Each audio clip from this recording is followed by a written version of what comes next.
Hi అండి, అందరికీ నమస్కారం. Welcome back to my channel.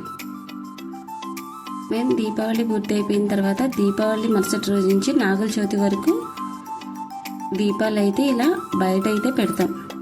ఇంకా నాగుల చవితి పూర్తి అయిపోయిన తర్వాత లోపల దేవుడి దగ్గర తులసమ్మ దగ్గర అయితే ఈ నెల మొత్తం అత్తయ్య అయితే దీపాలు పెడతారు. నెక్స్ట్ అయితే మేము దీపావళి ఏ విధంగా సెలబ్రేట్ చేసుకున్నాం, నాగుల చవితి ఏ విధంగా సెలబ్రేట్ చేసుకున్నాం అనేది మన ఛానల్లో అయితే ఫుల్ వీడియోస్ ఉన్నాయి. ఛానల్ డిస్క్రిప్షన్లో అయితే లింక్ ఉంది. ఎవరైనా చూడకపోతే ఇప్పుడే చూడండి.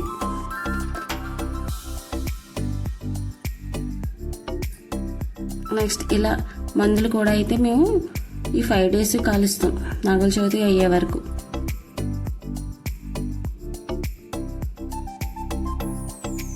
ఫైనల్లీ మా వీడియోస్ కనుక మీకు నచ్చితే like, share, subscribe. Thank you for watching.